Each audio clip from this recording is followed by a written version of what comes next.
Hi everybody, I'm Morgan Crosbie from Finch Chevrolet in London, Ontario, Canada, and you're watching Cars and Crosby. All right guys, month end is over and I have a new project on my hands here. I am building a fleet of vehicles for the 23 driving season. As crazy as it sounds, this is the time that I start working on getting vehicles ready to go for next year. Right now is a really great time for people to unload their vehicles if they don't want to own it over the winter, and I'm here for you. Pass this message along.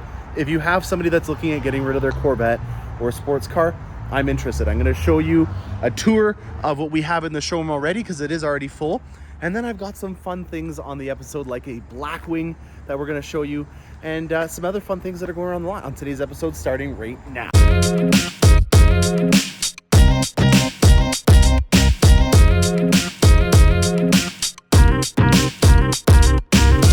All right guys, I want to introduce you to a new friend of the channel. I did not personally purchase this, but it will be something that will be around from time to time that we may have some appearances on, and I'm excited. I'm going to give you your first clue. There's no remote start. And that can only mean one thing. It's got 3 pedals. And the back gives away the second clue. It's a V. And it's not just any V, it's a Blackwing. Check this out, guys. This came in last night. We just cleaned it up because we're going to have it go get a wrap done, which I'm excited about. This is Tech Bronze. And the calipers are also painted in Tech Bronze. And these are ceramic calipers. So these are your Big Dog Z06 style brakes that you have on here. $10,000 option. Well worth it if you're looking at this from a legacy.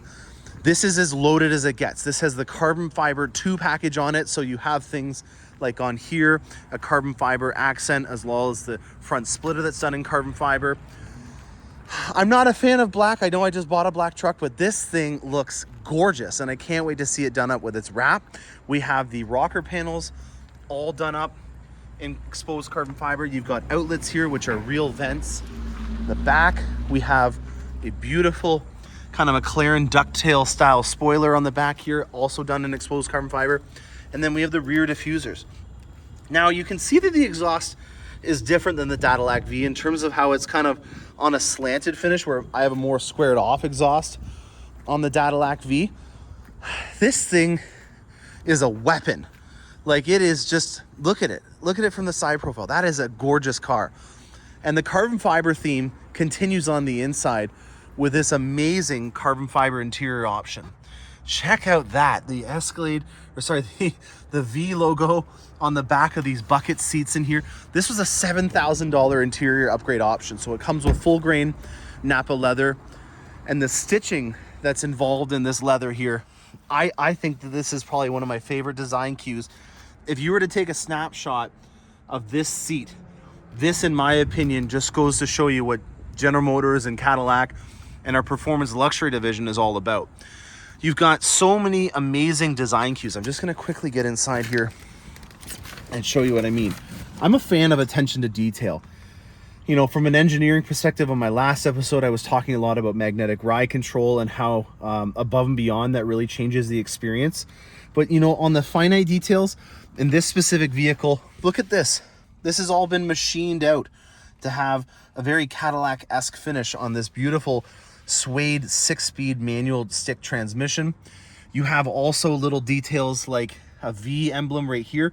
I wish this was the steering wheel that we got on the Cadillac V, but obviously with it having track modes and stuff like that, that's why they don't call the Escalade a Blackwing. So if you guys are just following along, I have a Cadillac V, also known as an Escalade V. It's not called a Blackwing, even though it has more power than this, because it's not a track specific model. So they only leave that name for a track related vehicle. And that's why this has got this type of steering wheel where you can change the performance traction management systems on the touch of a button on your steering wheel. Because obviously when you're on the track, you want to be able to slide your finger down instead of going here on the touchscreen display.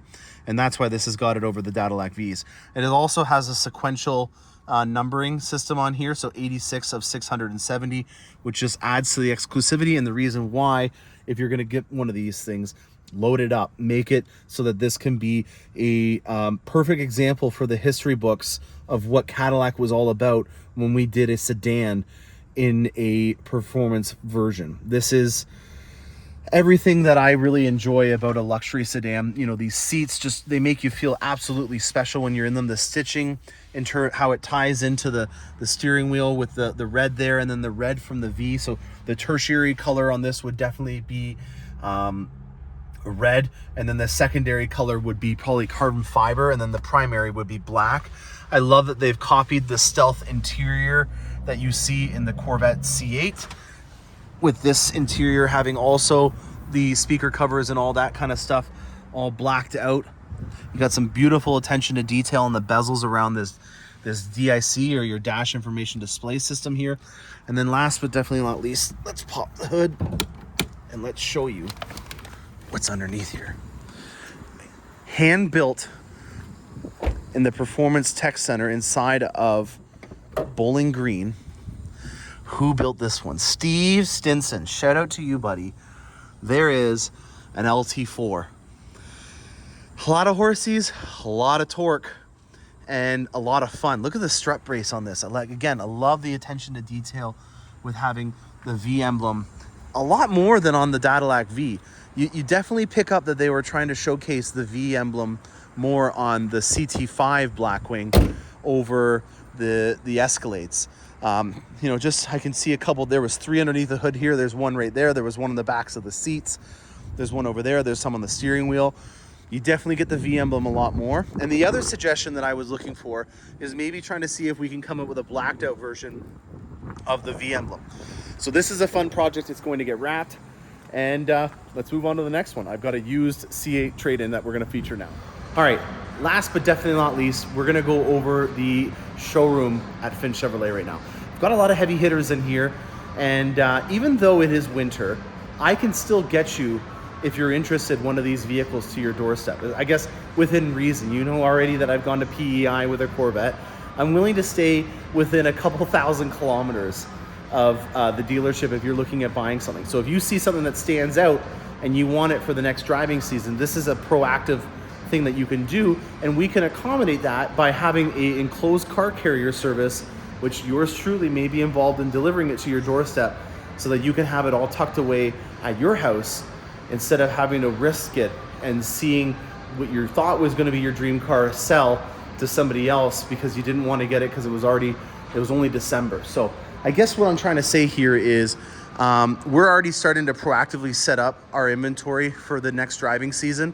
We're buying as many high-end sports cars as we can do, and I'm going to show you them. And if you see something that you like, let me know, and we can get it to you in your garage nice and safe, even if it's snowing. First thing here, this is going up for sale, but not at our dealership. We are sending this down to Scottsdale, Arizona, where it is going to be going on the Barrett-Jackson auction block. I featured this Corvette about 2 years ago in an episode where we were talking about oil changes on a C8, and it's got some cool things. This is a 62. It's a beautiful Corvette. I already told you guys I have a soft spot for interiors, and this is no shortage of style and class in this interior here. But this is the crazy wild child component of this Corvette. Look at this. This is an LSA. This was in things like the XLR-V. It was also in the ZL1 Camaro from the C5 generation. So if you had the last generation before this one of the Camaro, that would have been in the ZL1, and it is an absolute torque monster, and I believe it has 556 horsepower as well. So this is something that'll be going across the Barrett-Jackson auction block in a few weeks, and it's on its way down to Scottsdale. Now, an old friend as well to the channel is this C8. We originally sold this C8. This is a Finch original. That's what we call them when we sell the vehicle originally, and then we buy it back. So this Finch original is back, ready to go for a new home in Elkhart Lake Blue. It's a 2LT with a sky cool gray interior. I will show you more features on the inside, but I absolutely love the combination of sky cool gray and Elkhart Lake Blue. That blue on kind of white interior style, in my opinion, is one of my favorites. 2LT, what else we got to talk about on this one? We tinted it. It's got nice black accents, nice black wheels. No issues to report. And it's a really great value when you consider what the list price on a 23 would be. So this is going to be something that I'm going to talk about a couple times on today's episode.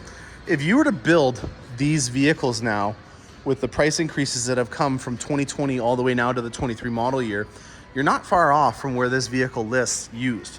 So if you're wanting to get a C8 and you're not in the position on a list to be able to get one anytime soon, I would strongly suggest you look at getting a used one. And then when your new one eventually comes in, you can trade it. And it's all about the relative value. This is a car salesman talking to you about logic on how to buy a car. So, you know, you got to take it into consideration, because I do this for a living.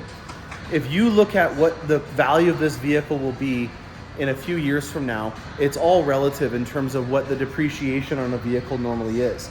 And if you're wanting to put a dollar value on what it costs for you to be able to have fun instead of having no vehicle because you're on a waiting list, I think that there is some huge value in looking at a used C8 right now. And for that sake, if you're looking at maybe upgrading and you're at a lower price point, even looking at a C7. This one in here is in my favorite color, which is ceramic matrix gray. And it has an extremely rare interior, which is the Morello 3LT interior that's dipped. So this is a 3LT option only. It's a very rare option. And I've always said that ceramic matrix gray is a great color to have a vibrant accent with. And they definitely did that with the Morello. Then over here we have shadow gray, which was the original gray for the C8 generation. Again, another 2LT. It is a black interior on here. It's a Z51 with some cool edge red accents that you'll see on the calipers, on the hash marks over here, and then finally with the engine cover. Then we got a 1LT in Arctic white. If you're looking for an entry-level C8 Corvette with a nice even red on white accent, this is going to be a great one for you. And then the opposite twin to it would be this over here, which is a 2LT with the GT seats, GT1 seats that are red but with a black exterior. So very nice entry-level C8s in terms of them not having a loaded interior, but having basic features like having things like a PPF on the front here. This is not the normal PPF that we do. We like to do it on the entire front end of the vehicle, but it's a healthy start, at least for protecting the vehicle, especially if it's going to be a black vehicle. And then over here we have a loaded up C7. This would be considered a cruiser because it has an automatic transmission and it's a convertible. I always consider those types of vehicles to be something that's a little bit more relaxed in terms of its demeanor. You know, you have an automatic, it's easy on the knees. If you're just looking at cruising in the summer on a couple of occasions a year, this is going to be a great example. And then my favorite, a manual transmission C7.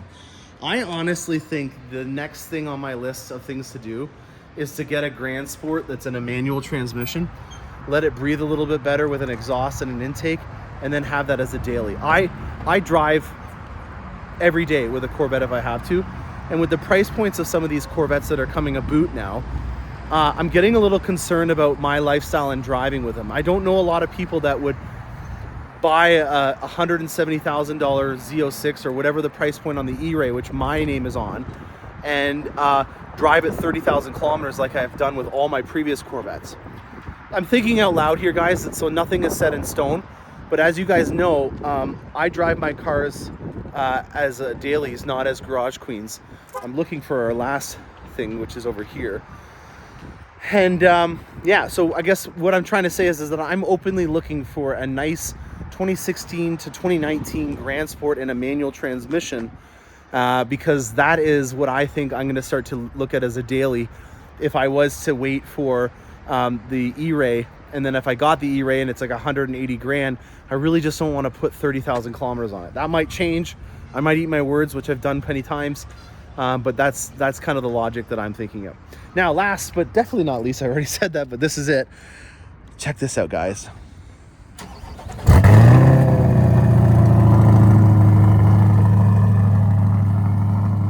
That is a Fabspeed exhaust. Fabspeed is a very high-end exhaust company. They do, just gonna let it run for a couple seconds before I turn it off. Never start a Corvette and then immediately turn it off until it starts to idle down again. So once it starts to idle down, which it's starting to do right now you can turn it off. Don't start the car, let it rev for like 2 seconds, 3 seconds, and then turn it off. Not that good for the engine. So Fabspeed is a company that does a lot of high-end vehicles, Ferraris, Lamborghinis, Porsches, and they were one of the first people to come out with an exhaust system for the C8. This is a 2020 that we purchased, and right out of the gates, they had an exhaust system, and this is one of the ones that they've put on. It's got the carbon fiber tips on here. On a side note, if you do end up purchasing this vehicle, I do have a spare stock exhaust. So if you're not a fan of having the Fabspeed exhaust system, but you are looking for a blade silver body color to match option Corvette, which is an extremely rare option, then this is something that we should definitely look at. I apologize, it's parked in beside a pickup truck because it's waiting to get fueled up, but this is a rare bird. Blade silver in itself was a rare color, and they don't have it anymore. It was replaced by I think they just got rid of it, or no, actually no, silver flare metallic is what replaced it. So this is the OG silver for the C8 generation, and they did a really rare option on it, which is the body color to match option. So these front little winglets or grillettes, the boomerangs, and then also the outlets for the transmission and differential are all body painted. So they match. This is all silvered. And then you also have the script and the Stingray emblems, which are also done in a chrome finish. So this is the silver bullet with a Fabspeed exhaust, and edge red for the engine cover, and bright red for the calipers, and adrenaline red for the interior. This is a 2LT interior. It has a front lift option on it. I guess, you know, just thinking out loud as well, this brushed aluminum finish is probably the best matched interior for the exterior on this. I never would have thought that would have ever had anything that would really complement it, but blade silver and the brushed interior on here, kind of digging that combination. If you guys can see here, you can see all the colors on this Corvette, on the door and then on the sills with the exterior. Cars and Crosby approves of that. The only thing that a little irks me, but I'm okay with it, is the edge red on the engine cover. You know, it shouldn't be that because there's nowhere else that there's edge red, but I don't mind it. It's not bad, and it's similar to what I was just saying about ceramic matrix gray, where if you're gonna get a subtle neutral toned Corvette on the exterior paint, just a shorty, not a longie, then accent it with some vibrant stuff. And they've done a really great job at that with having the red accents, and I really enjoy that they've done their best on reducing the amount of black on the vehicle so that they can let the red pop. So they don't want to have a clash with black accents everywhere. They want it to be as silver as possible, and then they're letting the red do the talking for it. An interesting little visor tint that they've done on here. See that from time to time, but I've never seen them follow that line before, where they took this and then they went down. Usually it's right across the top. Don't mind it. Personally wouldn't have one on mine, but it looks sharp. So we're gonna get this all through the shop. It just came in. You're seeing it and the condition that it was left. So with it being month end, it just came in last night. We'll get it shined up and we'll replace that ugly F Sport Jaguar that's in the showroom and put a rightful Corvette in its place and have an entire row of Corvettes in the showroom. And then you guys have to do your part in buying some of them so that I can keep replacing them. I'm proud of my inventory right now. And again, back to my initial talk or my logic, that Corvette there, I'm gonna build it right now and put it in the pricing. This is the pricing on that exact Corvette if you were to build it in 2023 numbers. And then when you look at what it's listing for, and I'm gonna say this confidently without even doing the math on it yet, they're rated and around at each other.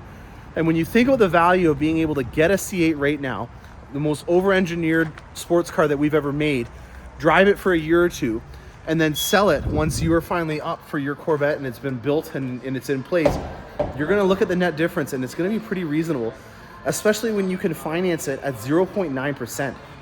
Like that just, in this day and age, 0.9% financing on a Corvette while I'm waiting for my Corvette to come in, I don't know how you can beat that. I'm Morgan Crosbie from Finch Chevrolet in London, Ontario. If you're interested in reaching out to do a build, or you're looking at starting a project that you're gonna be working on over the winter, reach out. I'm starting to get a little less busy. You're gonna see more content coming through the channel because I'm getting back to the research and design phase of my component of my job as the deliveries start to slow down. Hope you guys enjoyed this episode. Stay tuned for more awesome content, and happy motoring.